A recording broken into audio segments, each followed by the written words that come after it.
So we have Dr. Bill Grant. He is one of the founders of Monticello Community Surgery Center in Virginia.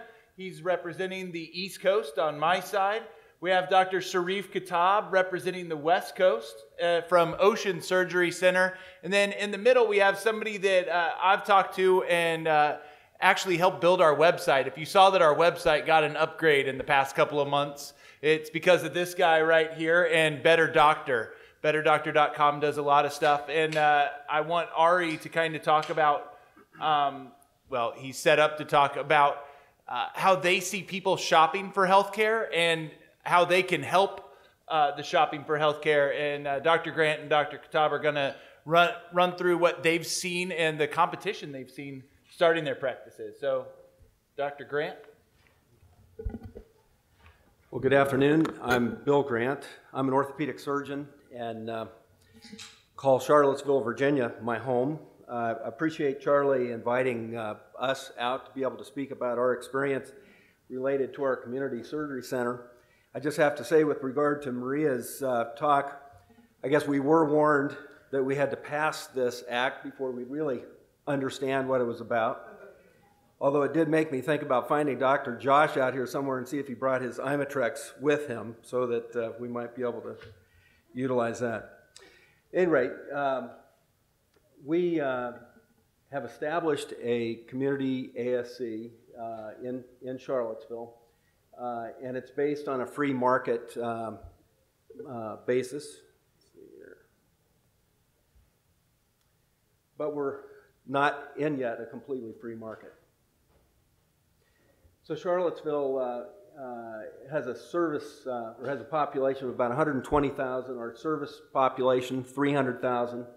We have two larger healthcare systems, one being the University of Virginia's Medical Center, of which this is the iconic rotunda that is out in front of the university, and then a private hospital, Martha Jefferson Hospital, which was established back in 1903. I trained in orthopedics at the university, came back to Charlottesville in 1998, and have been on the staff at Martha Jefferson Hospital since that time.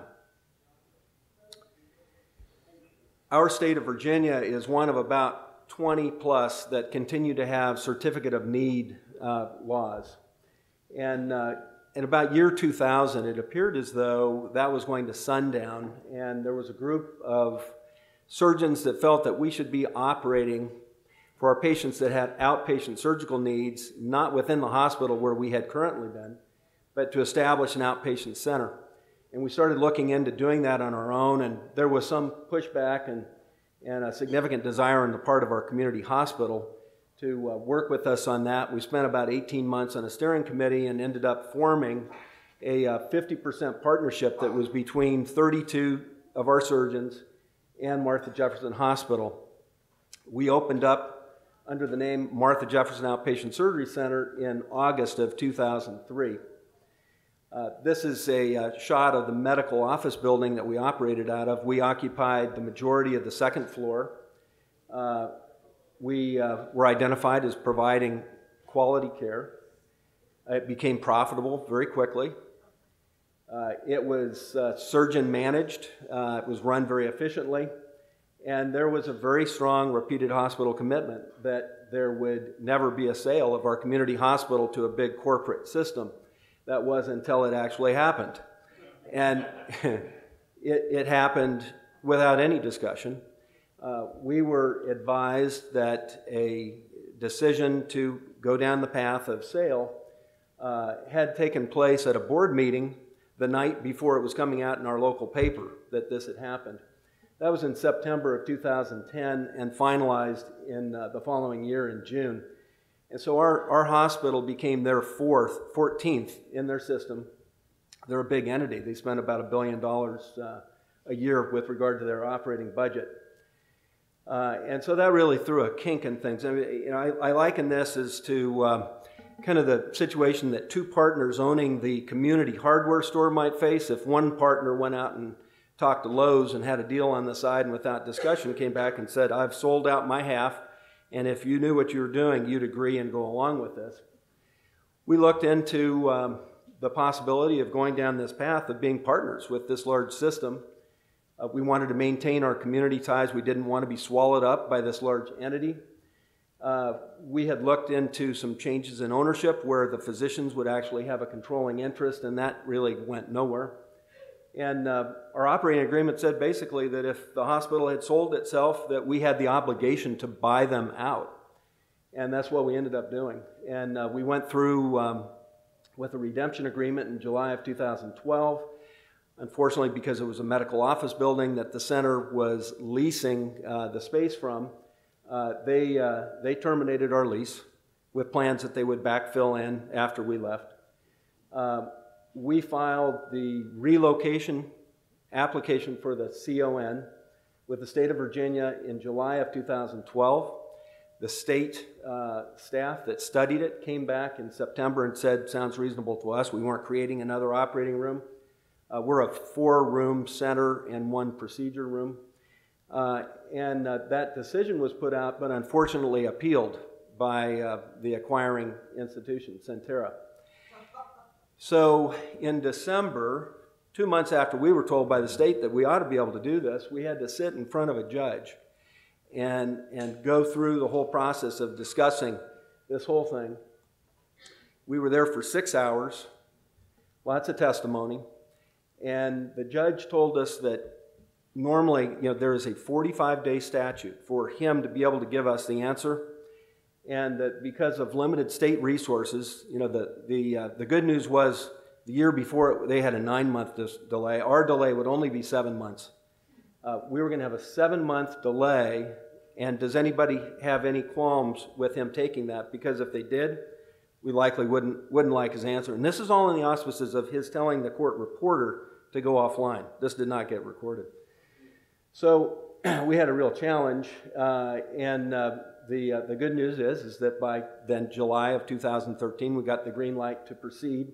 So between that date and March of 2014, we accomplished achieving $6 million of personal guarantees from 30 physicians, and that was probably one of the more significant challenges to reach. We secured a lease. We'd already found the site, and we built out 18,000 feet to become our new surgery center. We opened in March. Thank you. We opened March 15th of 2014. We had the attitude that if we build it, they would come. And we are of the belief that with time and persistence, that is going to happen. It hasn't happened quite as quickly as we might have chosen, but it's happening.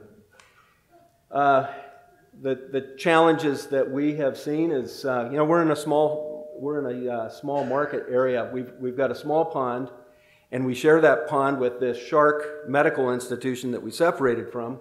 And then we have a little bit more of a benevolent whale, the University of Virginia, which is the state of Virginia that we're working with.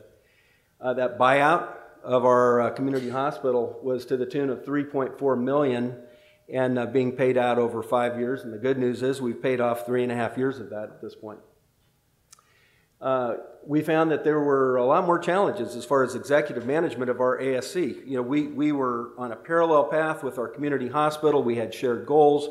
We didn't have the challenges that we now had as an ASC that was being challenged at every turn by that entity. And so we had to deal with that and determine how we were going to provide those resources. And we also had this ongoing problem, worsening problem of issues of physician independence versus dependence. The hospital did a good job of reaching out to a number of our physicians and convincing them that they were going to put us out of business and they wouldn't have a place to operate if they came with us. And in fact, ended up employing a number of our specialty surgeons. So that's been one of our challenges. And as with every surgery center, it's been a matter of having adequate caseload in order to bring in the revenues to offset our overhead. So those are the things that we're working on. Have to give a lot of credit to a number of people, and Dr. Smith is at the top of the list. When we were going through the process of deciding, are we going to take this step, one that was an unknown, plenty of risk. There were a number of conversations with Keith on the phone with me. We had Skype sessions with our doctors. Seeing Keith projected on a screen at our meetings, and largely based on the input and the potential that we thought we had from Keith, we made the decision. Charlie Sauer, we've interacted with through this institution and appreciate all of his support. In February, we had our first chapter meeting for Virginia of FMMA at our surgery center, and turned out very well. Keith came and spoke. Norm Brinkman is our developer, Class Act. We wouldn't have been able to do this without him. Ralph Weber with Medibid, who's not here today, has played a significant role. And Tim Meekum, one of our founders, who's here in the audience with us, is an anesthesiologist and entrepreneur who's playing a significant role right now, interacting, interfacing, looking at the free market world, the TPAs, to try and develop the relationships that we're hoping are going to support our center. So the steps that we've taken are to start out by putting together a website. We have social media exposure. We're developing relationships with TPAs, some of whom found us, some we were referred to. John Thomas with HR Plans is somewhere in the audience here, right back here, that we've enjoyed developing a relationship with and have been taking care of patients with. Tim has made a number of calls to all of the TPAs in a database we could identify within 600 miles of us. That hasn't been met with quite the reception. We've identified other groups that have been aligned with the free market approach. Christian health sharing with Samaritan Ministries, and we've had meetings today also with Christian healthcare. Medibid I mentioned, and we've got two communities near us, Mennonite and Amish communities, that align with us with regard to this. We've been coming to meetings to try and meet people that we can work together with synergy. We found on the patient side that we're early on. There's a lack of awareness on the part of patients as to what they might be able to do in conjunction with the free market and with our center. They need to be involved with a plan that would allow them to come if they're going to utilize that aspect of our services. We found that attracting people to come distances is a little bit more difficult with the less expensive procedures because it doesn't warrant, the change in economics doesn't warrant them traveling longer distances, but we have had people come from all over the United States. We need patients that are independent and have a cost-conscious attitude in order to make this work, and one of the areas that we're seeing of significant importance that we're looking to the FMMA and other areas such as Price MDs is to develop a more global network that embraces this process. On the company self-insured corporate side, at this point, companies may not have an interest or perceived need. They may not have a mechanism to handle a free market approach. They may trust the traditional networks that they've been associated with to date. And some of them may see value, they may be convinced of that, but they're not taking the steps to follow in and not feeling the urgency. And then we've learned there's different impact as to whether the self-insured companies are associated with a third-party administrator or an administrative services organization because of the latter's tie to traditional insurance. So we're optimistic for the future. We feel that we have clear value compared with that from health insurers or government offerings. The free market is, we believe, in its early evolution. We're looking more at an 18 to 24 month period of timeline to understand what direction the trends are going to go for us. And again, we're hopeful to develop relationships with groups, many of whom may be represented here, that we can work with down the road. So I appreciate your coming and hearing our talk. Thank you.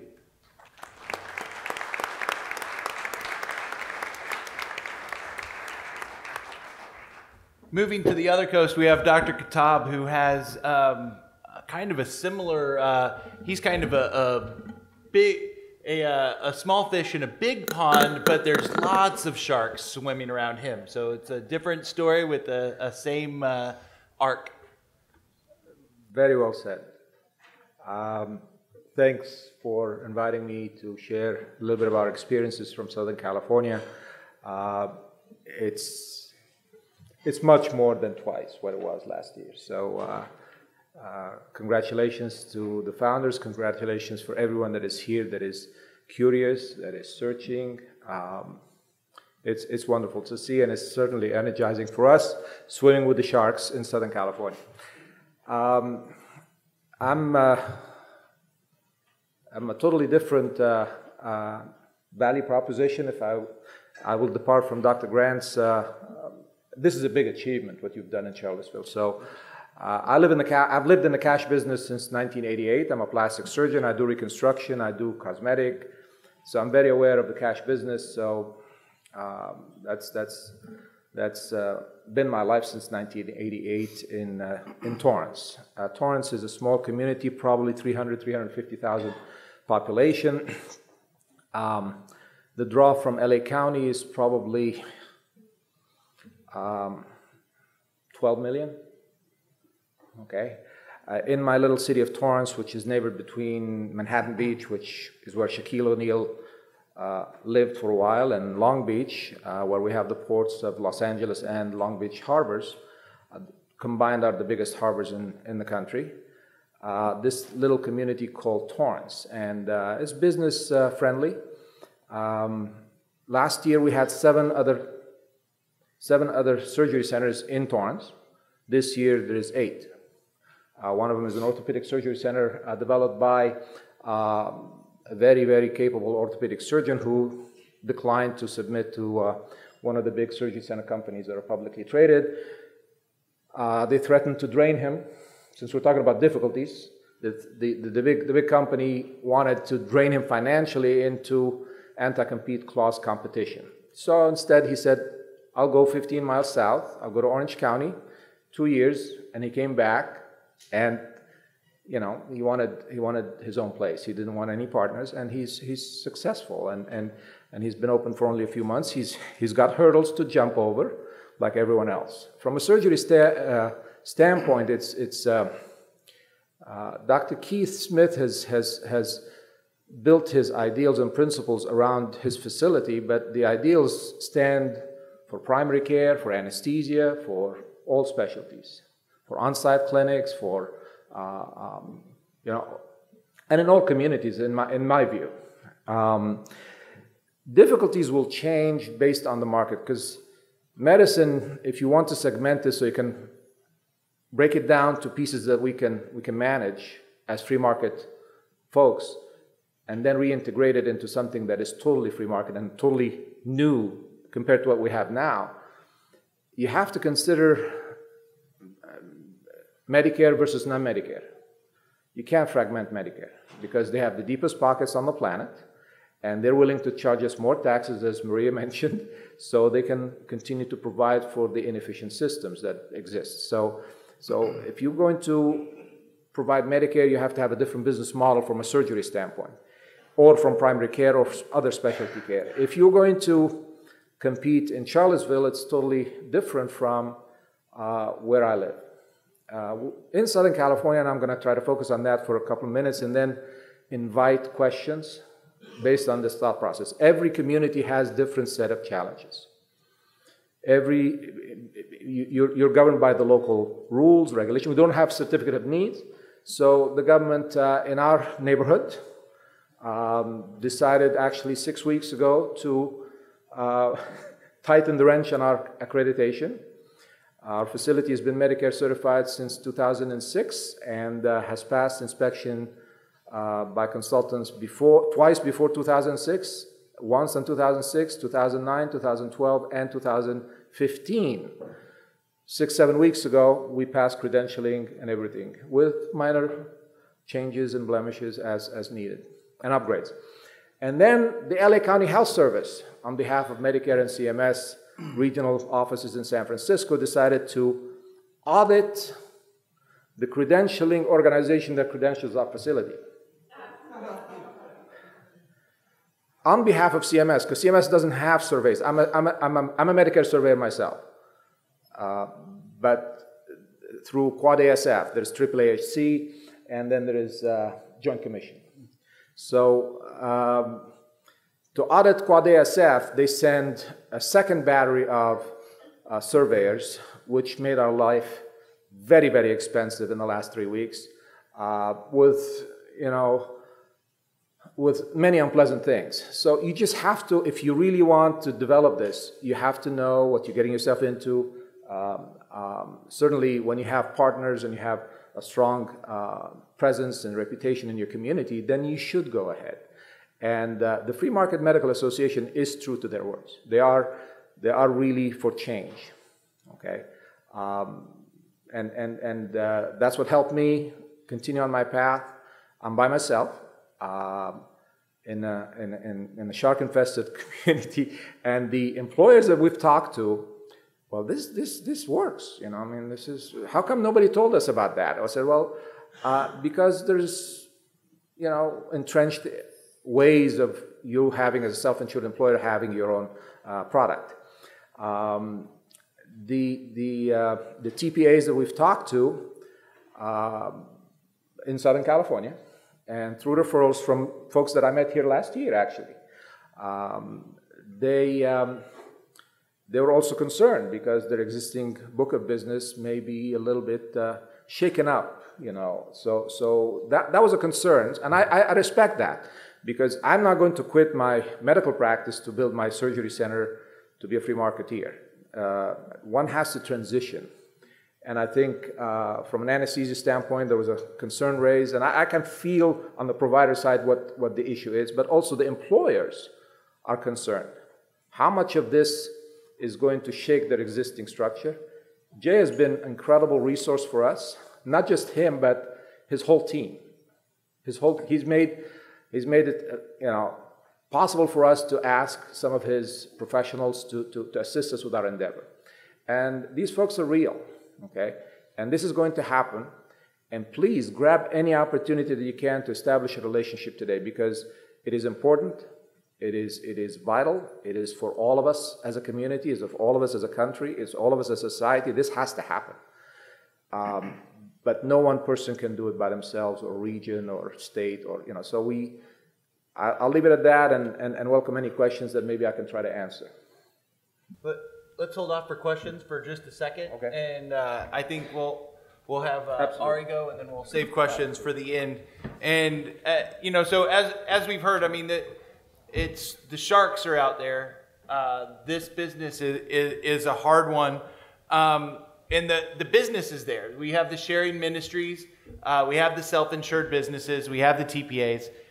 They're hard to talk about. They're hard to get to sometimes, but as I said, betterdoctor.com helped us with our website. It's now mobile optimized. It's actually a dynamic and fun to look at piece. And talking to Ari through that process, we started talking about some of the numbers behind what they do. And so I thought it was kind of interesting because, you know, it's if you build it, they'll come. Doesn't really work. You actually have to you have to persevere and go find it. And this is some of the ways to go do it yourself. Thank you, Charlie. Great to be here, and I think I feel kind of bubbling excitement on the whole movement. I'm an outsider. I'm not an MD. I've been in healthcare for 4 years. I've been a patient for 15 years. A lot of drama in my family, a lot of health struggles. So I've been a super user of healthcare systems in Europe and the last 8 years in the US and California. So let me talk about a few things. So I started the company to help people find a good doctor, build a better transparent system. I was lucky enough to be very early on the internet, mid-90s, and started to work on that. Last 20 years I've been spending my time on different companies. And I wanted to build something that really helps people to go through the system in a more easy way. And it's also about not only helping the patient, but also helping the doctors to find the right kind of patient out there. So we have done a couple of things which I'm kind of excited. You don't see it too well here. We were the first ones to take the Medicare data that came out last year, and we published it in a way that anyone can see now how many times doctors have done different things in Medicare. I know it's not perfect, but it gives a really interesting insight into this quality piece. We also have the pricing. We use the Medicare ask price, which is giving a pretty good insight on the roughly pricing what different doctors are asking. And we are giving this data out now publicly to a lot of people out there. So the key question I have today is that patients are online today. Are you? Think about 1926. Somebody coined the term location, location, location. I think we all know that. And I think it reflects the fact that we build it, are they going to come? I would say today it's more about online, online, online. Because the fact of life is 83% of the patients are looking and finding a new doctor online. That's a study done by Pew Research, not by us. It's been going from 40% to 83% in 10 years. That's a massive increase. What people are doing online, they basically are looking at Google. Let me go back one here. So here we can see the growth. From last 10 years, we have seen 400% increase on traffic on Google for people looking by doctor, doctor name, and other keywords. Then what people do when you do a Google search, you normally search by name. It might be a little bit counterintuitive, but think about the patient. They get the referral, they talk to a friend, they go to the insurance company website, they go some other place and they find a doctor name. They want to do a second opinion, and that second opinion today is online. They're going to go, they're going to punch your name in it. What they're going to see is usually your website, some review sites, your practice site, and other places. And we know for a fact that half the people are going to go for the first 3 results. So that is really the place when people are first time interacting with you on the web. When we go forward, so this is a good example, and I want to thank our guinea pig here who gave us permission to look at his profile. It's not perfect, so I did a search here for Dr. Sherif Khattab, and what I've been seeing is he has a really good reviews, he has a good presence overall, he's far beyond many other people. But we found out there are some issues. For example, Google is thinking that his last name is Sherif, and that's not true. So Google is now understanding that all the information on the web should be last name Sherif, not Khattab. So that's really problematic, I think. And also we found out that, for example, in health grades, in his profile, there's a phone number that you call, and it's owned by Providence Health. Providence Health hijacked his phone number and basically is collecting all the calls and driving some of the patients to other places. Why that matters is that they have 10 million patients going every month to health grades. And this entity, big entity, is hijacking your profile. Not cool. So another point, what we are kind of very excited about, and we all have smartphones. 2 years ago, the smartphone searches for doctors overtook the web, the classic desktop searches. How many of you have a mobile optimized website? Google is now dragging down the sites on the results if you don't have it. So we did a test here. There's a tool that Google is giving, and unfortunately, your website is not mobile friendly today. We're happy to help on that. And I think that's the case for most of you, because this is brand new development. The web is moving so fast that even us have a hard time keeping up all the changes. And we have 70 people working day and night on this. Then next, if we think about what patients really care about, I mean, most of them now, over half of them are going online and reading reviews about doctors. You know, some of us hate them, some of us like this whole idea, but we can't avoid it. It's out there. We have to embrace it. And we are seeing now the doctors who are embracing it really winning big. They are getting a lot more traffic, they're getting a lot more patients, and it can be done in a way that you can take the ownership. It won't be this random thing that happens, but you can own it, you can drive it, and we can help on that. So here's an example of Dr. Khattab here. I mean, amazing, you can see the review, but this review is such a good one that I was almost crying when I read it. So some patients, they are loving you, so you are doing really well in this department. But I think everybody should be looking at this today, if you are not already, because it is the way how people make decisions. So to summarize, we basically see this in a way that first the patient, they are seeing referrals from the doctor or from the friend, insurance company website or other places. Next, they're going to go Google, they're going to do a name search for you, and you need to care about what they see. Thirdly, they're going to validate whether you are the doctor that they want to see. They're going to go to your website, they're going to look at the rating sites, they're going to look at Google Maps, where are you located, are you near enough? And then finally, they can make a decision. If they find everything is okay, they're going to book an appointment, make a phone call. If not, they're going to go back to Google and find somebody else. So that is a moment of truth today that 83% of patients are doing. So what we do at Better Doctor, we help to grow your practice by building an online presence that is reflecting your expertise and trustworthiness. And we've been doing this quite a while already. and we are getting pretty good at it. We capture a story. We build a custom website. We do reputation management. We take ownership of your own reputation, and we try to make you a hero, because you are the heroes. Here's an example of the website that we built for you guys, and this is something that, we really wanted to be part of the process, because I rarely see these things happening, and I love to be here in the beginning, because I'm from Finland, and that's one of the single-payer systems that, there's no free market, there's no free medicine, it's all about government-owned. And to me, this is an amazing opportunity, and when I see the price on your website and on your practices, I'm blown away. I hardly can believe it myself. So thank you. Thank you.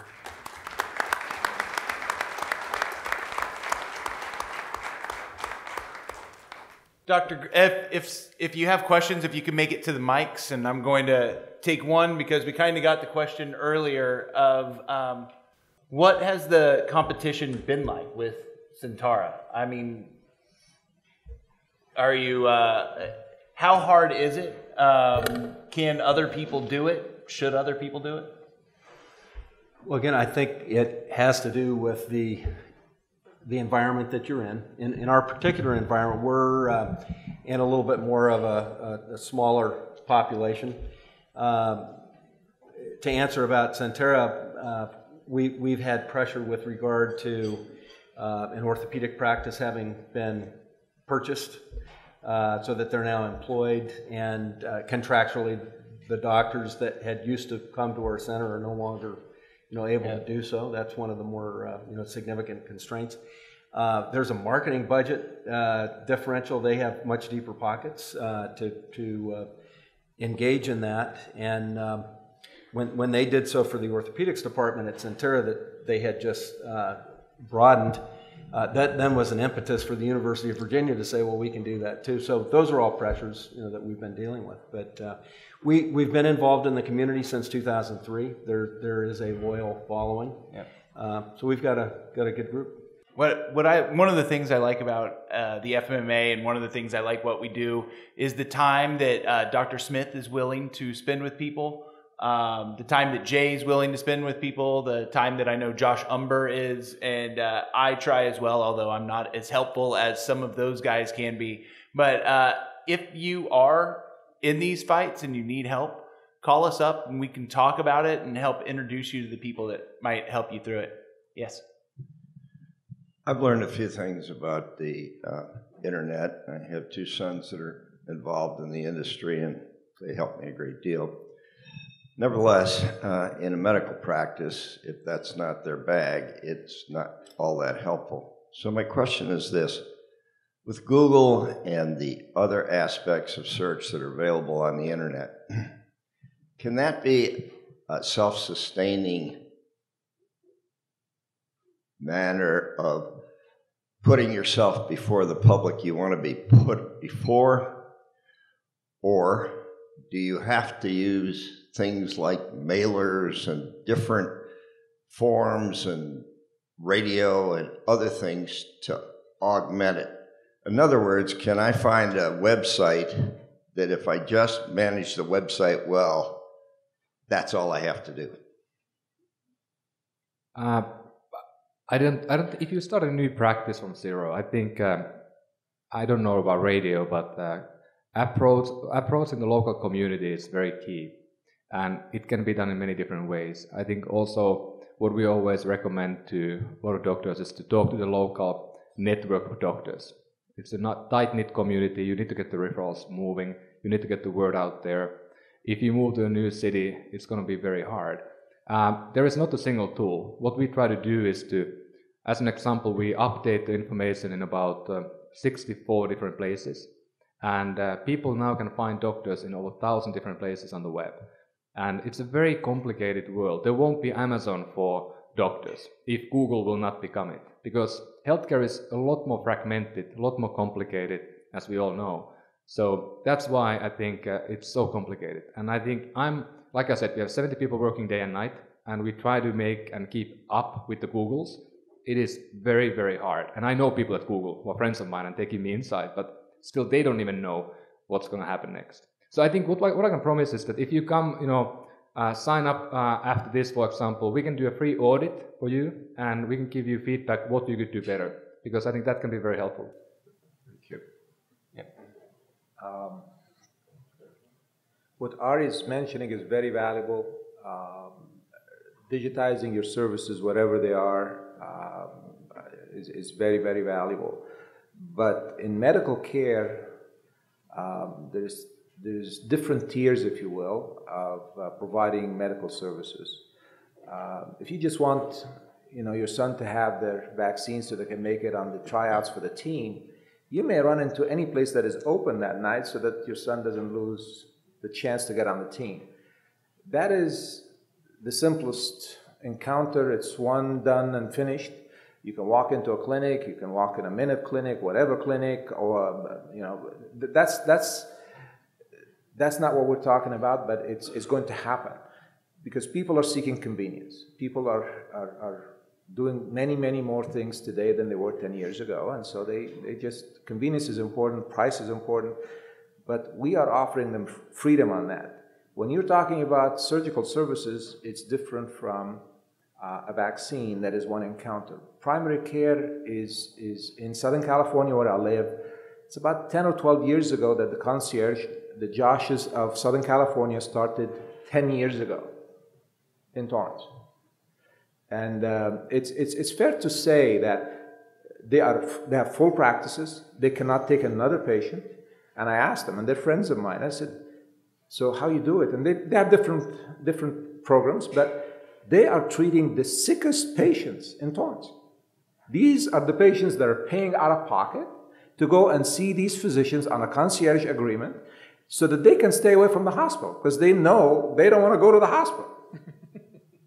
So we're providing something of extreme value beyond what we're able to share here in a few minutes.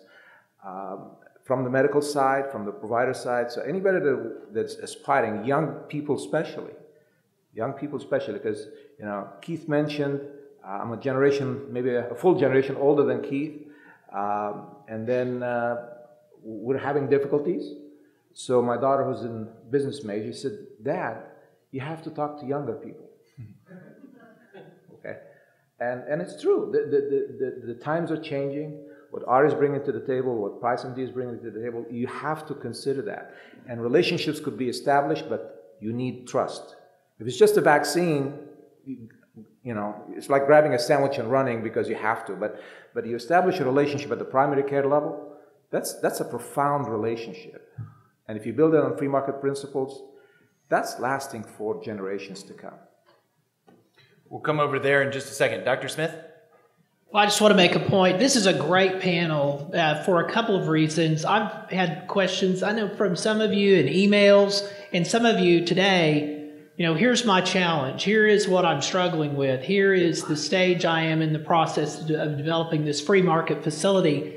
There are two examples on this stage of people that have faced and overcome obstacles that Steve Lantier and I did not even face at the Surgery Center of Oklahoma. So, you ask us questions about, well, what did you do about X? And we might not even know the answer to that. But part of what happens at Free Market Medical Association is you get exposed to guys like this that actually are just flogging away at certificate of need and all sorts of other government interventions to prevent the competition. This is a great panel for that reason. But also, if you build, the teamwork that happens between the folks who are actually running the facilities, providing the care, and the people that are promoting it and trying to make that practice known. It occurred to me the other day that if you build a free market medical practice and that tree falls in the forest and no one's there to hear it, it doesn't even matter.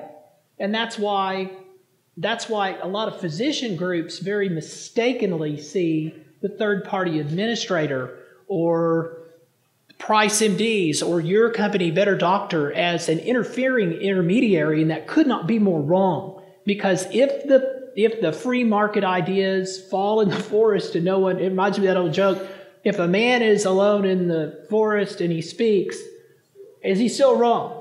It's the same thing. So this is a great panel because there are whole different types of obstacles that you guys have overcome that we never faced. And it's an example of how, you're looking for patients and, Better Doctor is seeking to send them there. And that's part of what's happening here. And I just want to make those two comments. As we're moving to the other side, I will point out that with the third-party guys, that's where you have to start asking your questions. And we're very careful who we work with. And Jay will talk about the market here tonight. It's one of the speeches that I'm really excited about. But when you apply what Jay talks about to who we have here today, they all pass our test. And that's what I find really exciting about this conference is everybody here, I think, passes those tests or is at least trying to figure out how to get into the movement and pass those tests. Yes? Hi, Chris Main, Orthopedics from Missouri. I know that with your all's association, you guys put the prices out there. How many of you guys actually list prices of competitors? My practice is situated right smack dab between two community health system facilities.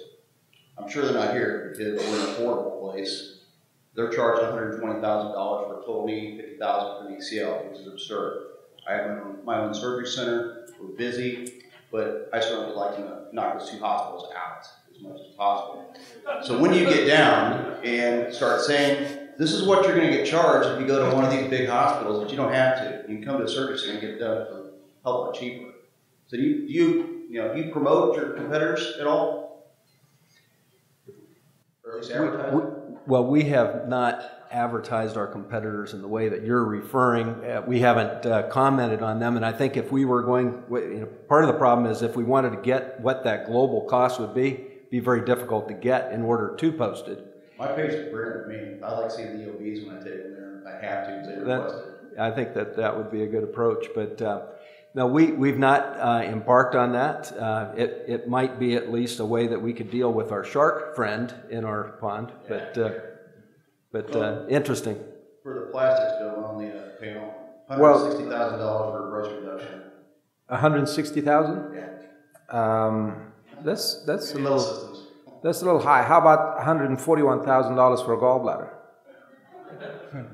If you go on California.gov, okay, there is you have to maneuver through. There is an atlas, not Atlas MD, but an atlas that is put up online for California.gov website for compliance with transparency rules and regulations. Now, every hospital has to print its or publish its present its data for Chargemaster, and the lowest price on that government site is $8,000 in a hospital that does not do gallbladders, and the highest is $141,000 at a hospital in the city of La Mirada, and all of LA County all of hospitals in California are strongly urged to report their claims, what they charge, not what they accept, but what they charge. And they do report, including the county hospitals, but not, for some reason, Kaiser. They're exempt, for some reason, okay?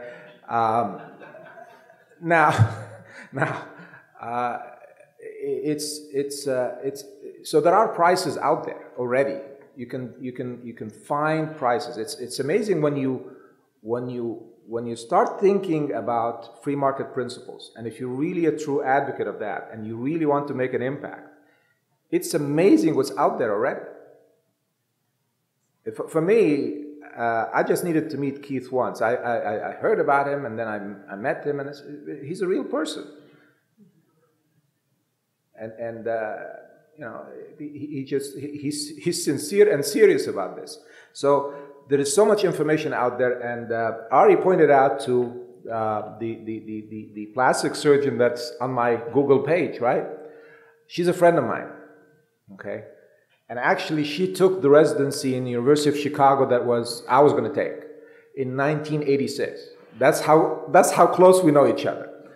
And because of rules and regulations and cost of compliance with Medicare, last year she shut down her Medicare facility. She was the first one to have a Medicare certified facility, And she shut down her facility and brought all her cosmetic surgery to our facility. And she became the 6th plastic surgeon that brings cosmetic surgery to our facility. The new world where digitized information is going to be available to everybody is inclusive, is not exclusive. That's what's exciting about this. That's what's truly exciting about this. If you try to coerce a market, you will be found and you will be squashed by the consumers vis-a-vis the patients that are becoming more consumers, because, as Maria said, the current status is not sustainable. It's just not sustainable. Something is going to have to give. And if everybody is covered under one plan, it's called plan whatever, many people, be prepared and position yourself, because a lot of people are going to step out. Are going to step out and say, I want my hernia this year, not next year. I want my cataract fixed. And that's happening, by the way, for ophthalmology. It's happening. It has been happening.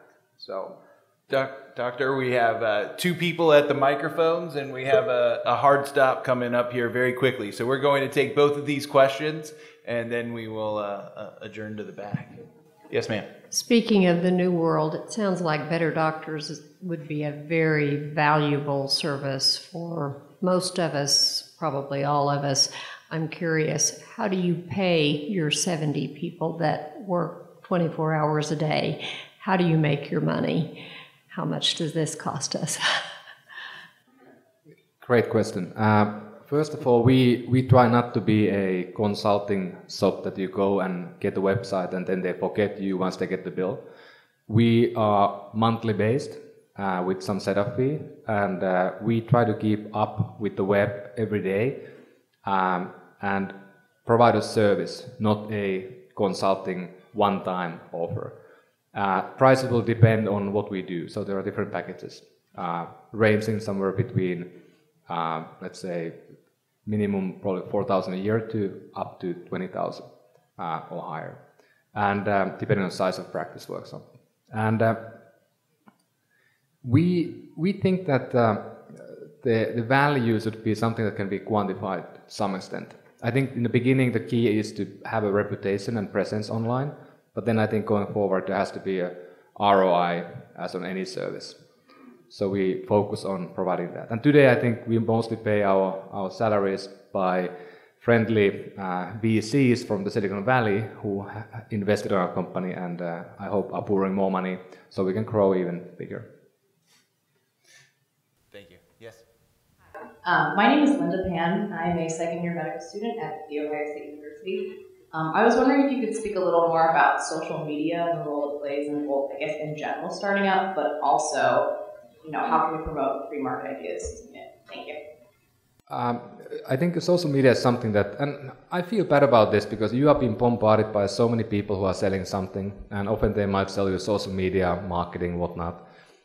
For a tiny practice with 1 or 2 or 3 doctors, it might not make sense too much.